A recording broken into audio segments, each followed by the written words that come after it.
Hey everyone, welcome to the 20th day of For the Love of Writing month. I hope it went well for you. For me, I have not been working on Go Fly, but together with Andy Fraser, I did successfully this time record the video about the Flutter Nymph. So I can work on that this weekend, and at some point next week, I will publish it if everything goes all right. So that's good news. I'm very happy about that. Hey, Eclipse, Calix, welcome coming in. Welcome in. Thank you for coming in. And Shannon, you made friends with the like button. Let's see if things work correctly today. Yes, they do. Perfect. And Sako, welcome in. For those of you who don't know Shannon, Shannon has there we go, that's what I meant to do. Shannon has released a book last year, and she is releasing 10 books this year, and those were all written over the course of the last 2 years. So be sure to check out her channel and all her links in the About page, because you will get so much information. And Sako is hopefully, no, not hopefully, we already talked about that. Sako is going to help me a little bit with some fighting scenes in my story Go Fly, because I'm struggling with it, and Sako has some background experience in several things that I need help with. So Sako, thank you very much for doing that in the future. I love it. So yes, the Flutter Nymph video is coming, and it is recorded. So that's I'm just so thankful that today it all worked out. Even with literally last minute changes.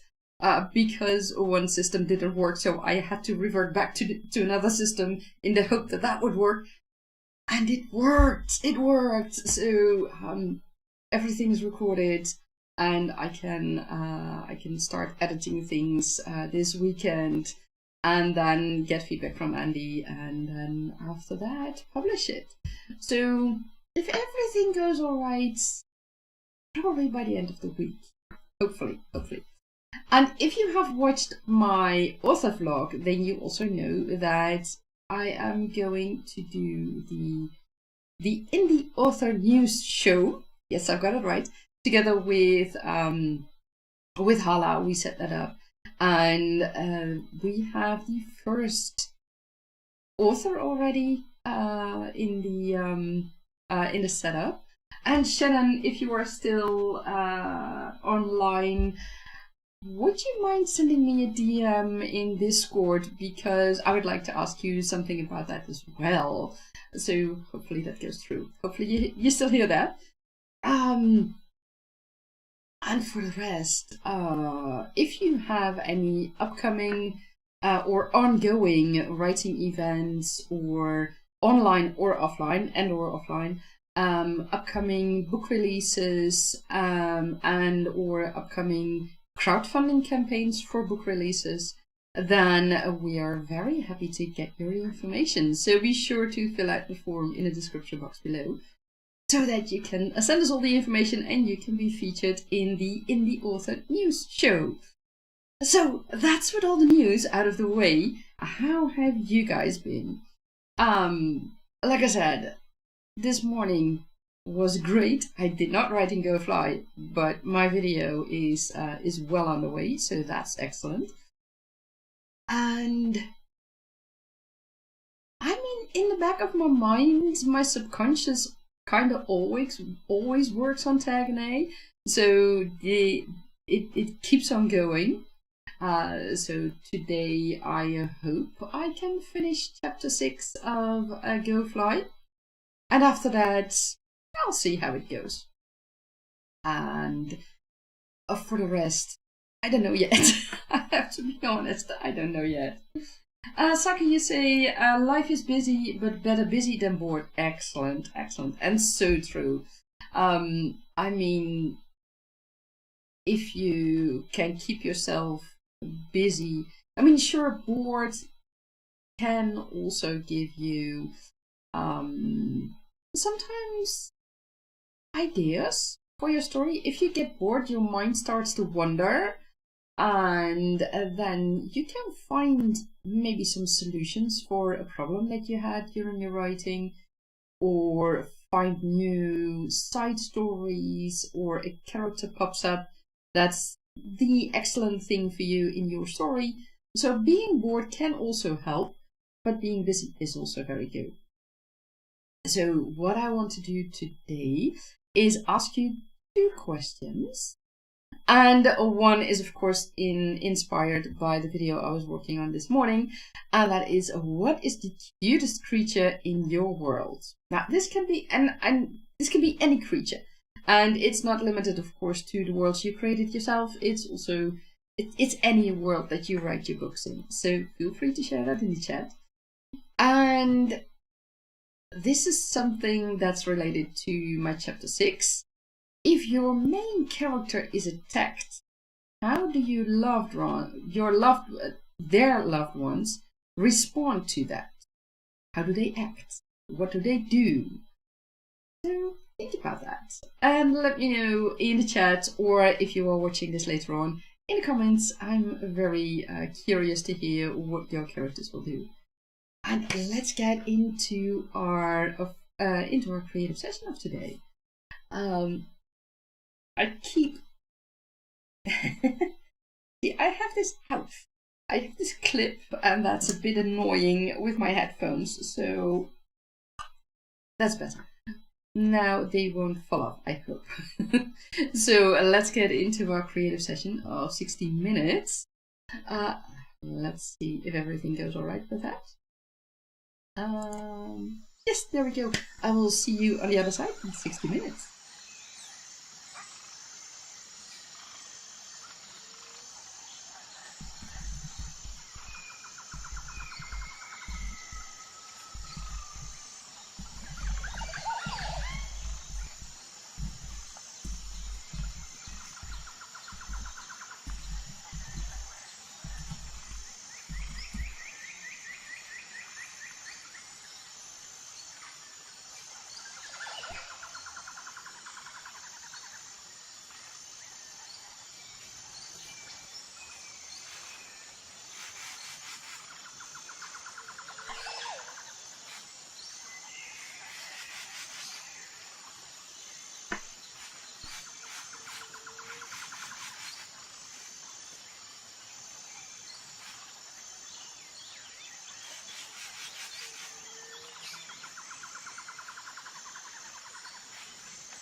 That is the end of our creative session.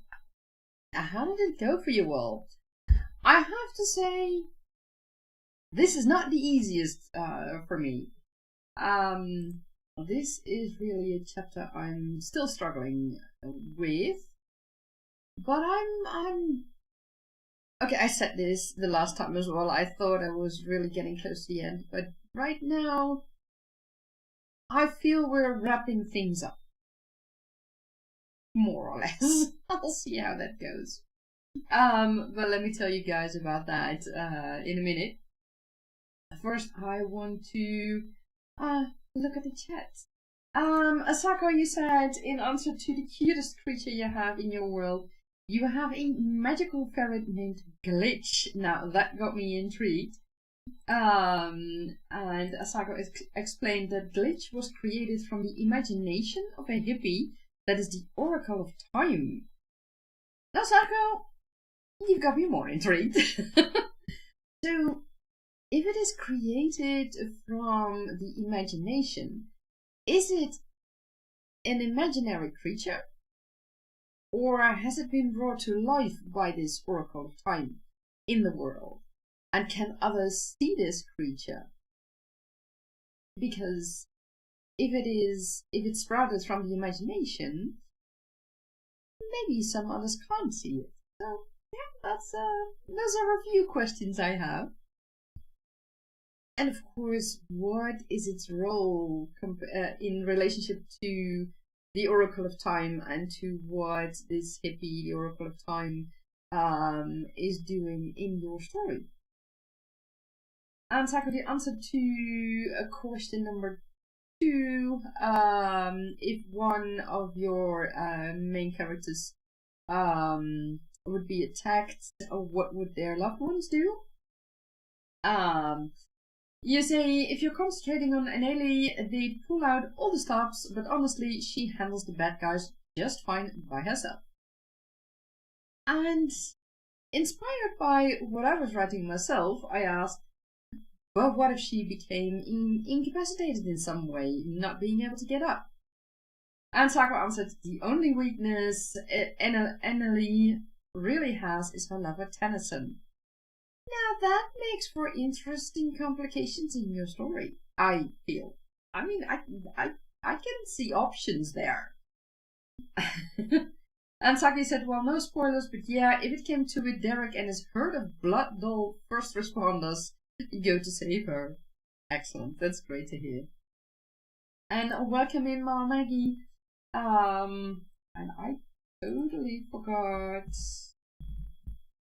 to give you a shout out as well.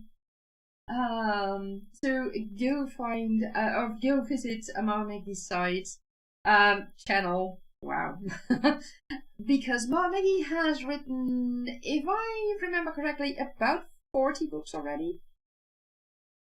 And she's written in many different genres, so be sure to check her out. I'm very sure there is a book for you to read. And Mama Maggie, you asked how I'm feeling today. Did the electrical problem get fixed?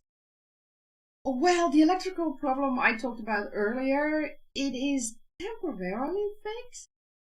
But my ex James, he's coming this weekend to see if we need to fix a few more things, or if the temporary fix will hold until we can go in around and remove the lamps and some electrical wiring and things like that, to make it more permanent.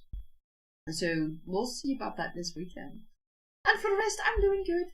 I'm also right now having more problems finding my words. But my morning was very good because I managed to do the re-recording of the Platinum video together with the artist Andy Fraser, and it went splendid. So not only the video itself has been recorded as in what you see, but also the sound of both of us instead of only his sound. So that is now properly fixed. So I can move on with that, and I'm just so enormously happy with that. So yeah, that's about how I feel, and I've been doing a lot of things, so now I noticed that my brain is really starting to wind down and saying like, okay, I'm not really playing along anymore. But you know, that's all part of it. Shannon, you say thank you for the sprints. You're welcome, and thank you for joining. Shannon, did you hear my question? Could you maybe send me a DM on Discord? Oh wait, that's gonna be a little bit hard. Can I send you an email about the Indie Author News show that I'm starting together with Hala? Because I have a question for you. And Calix, you said you got about 116 words in after you figured out how Spirit City works. You're obsessed. excellent. That's great to hear. Tell us more about Spirit City, because that's always fun to. It's always fun to hear about the worlds of others, the cities, the kingdoms, everything, just how it works and what you all do with it. It is. I find it really fun to hear about other worlds and how the process is, how you got to it, and what the inspiration was, and basically everything. So yeah. So if I look at the questions that I gave you, I think the cutest creature in Terne, well, the flutter nymph. And I mean, I have also loads and loads of small dragons that can fit in the palm of your hand, or that can wrap themselves around your arm, and I mean that's how big they are, or how small they are, I mean. So they are also very cute, but I think the flutter nymph is really the cutest one of them all. And you will see all about that in the video that I'm making. It is an important creature in Terne, both in its history and currently in the Terne Chronicles, in the world of Terne. And for the story, one of the flutter nymphs is also very important. And Calex, you were talking about the game Spirit City. Oh, I hadn't heard of that. It's a lo-fi ambience thing. Okay, that's good to know. I didn't know about that game. It's something to check out. Let me see. Spirit City, you say? Let's see. Okay. Lo-fi sessions on Steam. Okay, I think I'm going to put this in my wishlist on Steam. I'm curious to find out more. Already you say you almost missed a break. No problem, no problem. So the cutest creature is the flutter nymph. I mean, the tiny small dragons are also very cute. But yeah, the flutter nymph, and I am biased. I mean, I found the creature and it's really original to Terne, and you will find it nowhere else. And that's of course why I'm biased. But yeah, this is the flutter nymph is just special, and it's really a cute creature when you see it. As for the second question, what would the loved ones of my MCs do when my MC, in this case, one of my MCs, was attacked? Well, you know, one of the loved ones, one of the companions, or rather, the companion of this particular MC, is a dragon. And in the chapter that I'm writing, Nejat has been struck down. How do you call that? He's on the ground. Let me put it that way. He can't walk anymore. Let me reassure you, he's still alive. Otherwise, the Terne Chronicles would be a real problem if he weren't alive anymore. But yeah, he's incapacitated for now. And, you know, those dragons don't really appreciate that. So that's the little part I still need to write in this chapter, or maybe it's for the next chapter. I think it's probably better for the next chapter. But they are set out for revenge. How that's gonna take place? I don't know yet, but I think there will be some invasion of the minds in this case. We'll see how that goes. But they can really be vengeful, those dragons.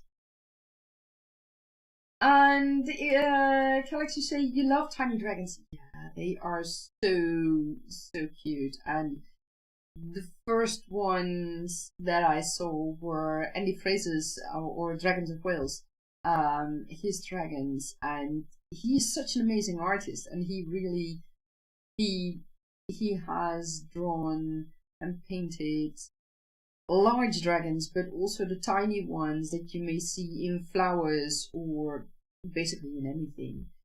And I always wondered, I mean, the first dragon that I saw in my life was Falcor from the Neverending Story. The Neverending Story. And that to me was always the picture of a dragon. Later on, I found the European dragons, and I was like, I don't like them that much.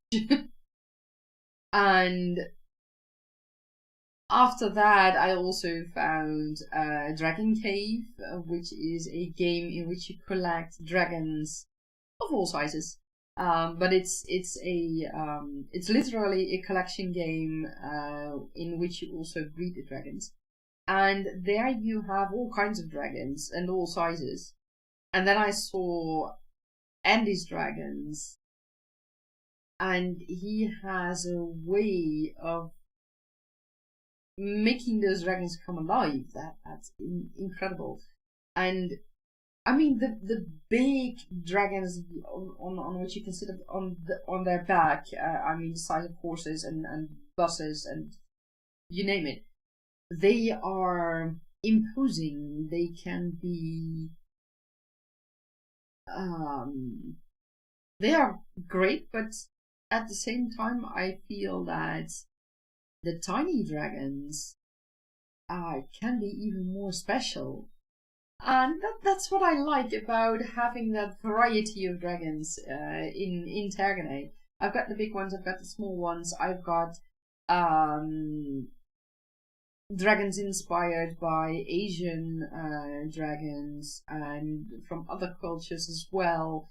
You'd be surprised to know how many cultures essentially have dragons in their history, in their myths and stories.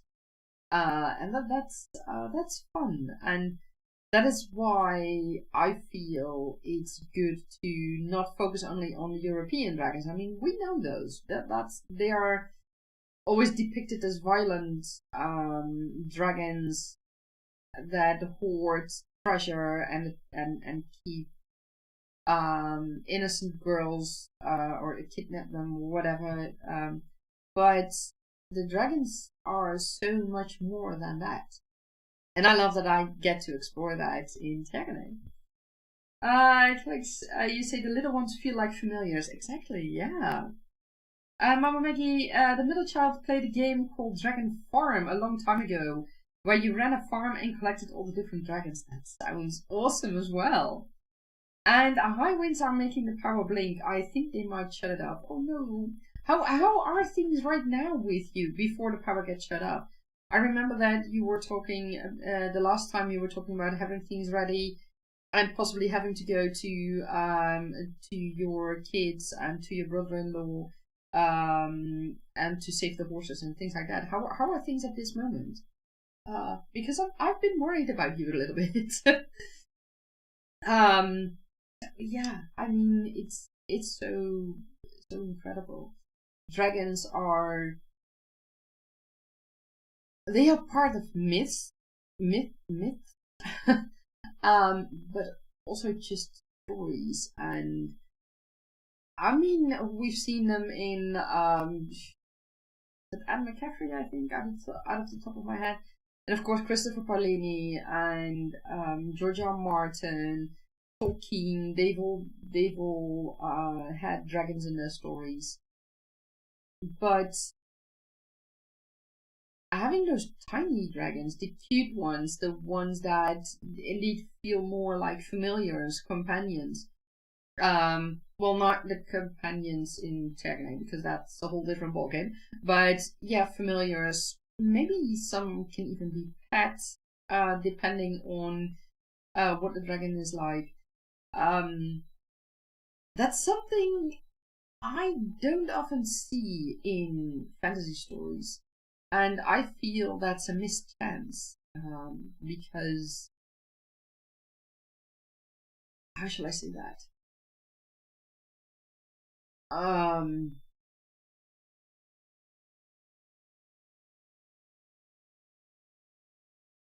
These tiny dragons, it give, for me, just a little bit extra in the story, and it also shows, of course, depending on what these tiny dragons are, but they can show the little bit of innocence. They can show also things about children, and how protective people can be towards small creatures, towards children, towards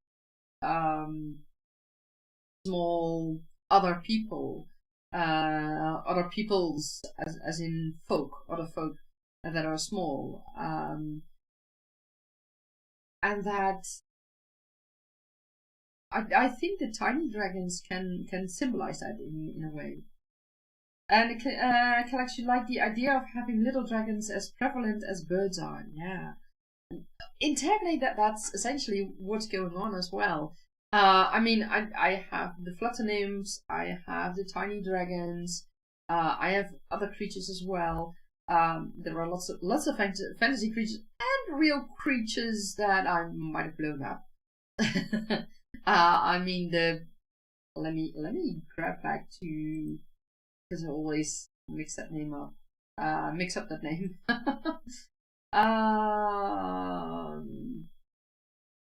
I have a creature.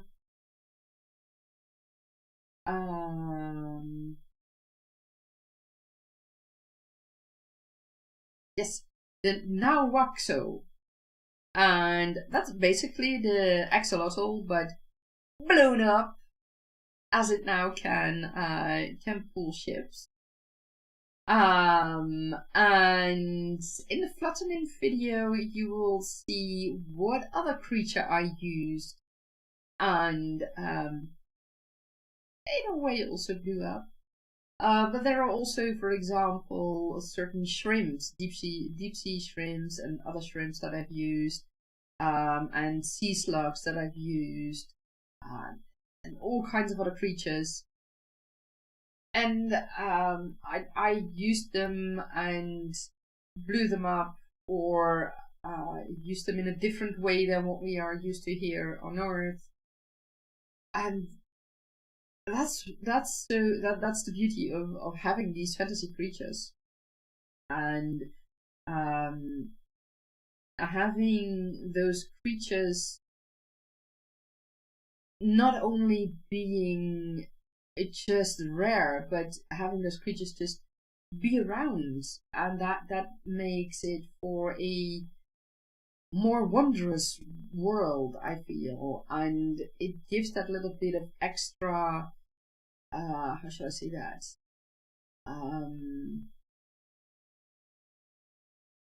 It just gives it a little bit of extra touch towards that unearthly feeling that we want to reach with our fantasy stories, and that I certainly want to reach with Tagonate. And can actually say, obsessed, that's so cute, thank you very much. So keep an eye on my channel, so that you will be notified when the Flutter Nymph video comes along. That should be, hopefully if all goes well, in the second half of next week, and otherwise it will be the week after that. So fingers crossed that everything goes well, guys. Yeah, so that's about it for now. For me, for what I can tell about the cutest creature, and about what those loved ones would do if one of the MCs was attacked. And those dragons, the companions of Tahamdina, they can be really vengeful. But for dragons, that doesn't automatically mean that they will kill the person. Or unalive, as we're apparently supposed to call that right now. There are other ways to take revenge. And the dragons have many ways to do that. And in Go Fly, you will definitely see one of those ways. So, yeah, that's going to be interesting, I think. And, I mean, the small, you might also catch a glimpse of one of the small dragons in a later chapter. It's just going to be fun. And there's a whole history also behind why the dragons are considered so important in Tergane, and also the Flutter-nymphs. The Flutter-nymphs they have played a crucial role in Tergane. But I will tell more about that in the later video. But yeah, they are very important, both in history and in what's and in the everyday life in Tergane, and also of course for the Tergane Chronicles. There will be some very important developments, shall we put it that way. So yeah, that's how things work with creatures in Tergane. Yeah, that's it. Okay, let's see, because if I'm correct, I'm going to check that.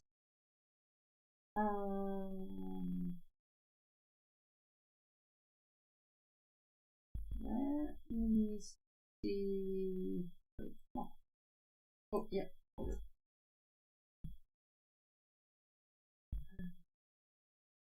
No.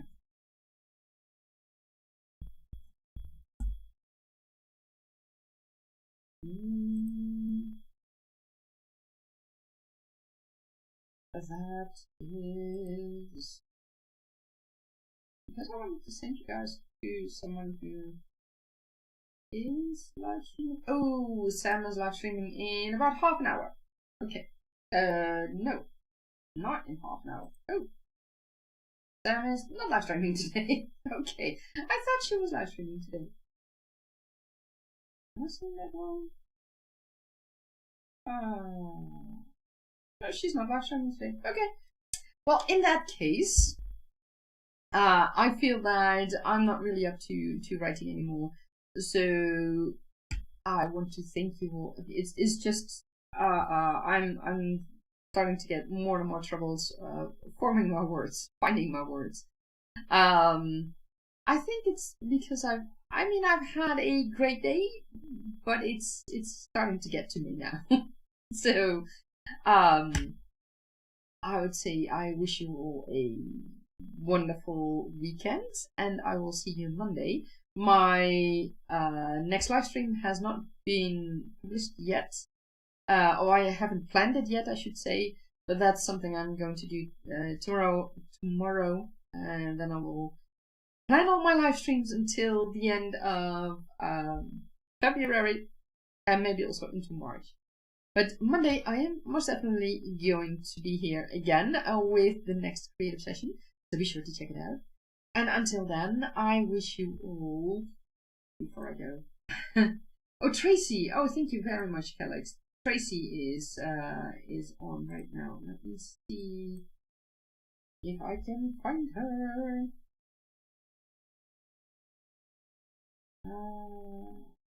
I swallowed.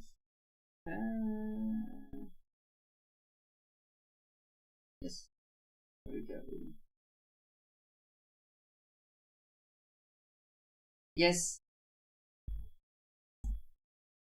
So that's Tracy's link, Jody Jean, and I wish you all a wonderful day, a wonderful weekend filled with creativity and magic. And maybe I will see you in streams during the weekend, and otherwise, see you Monday. Bye bye.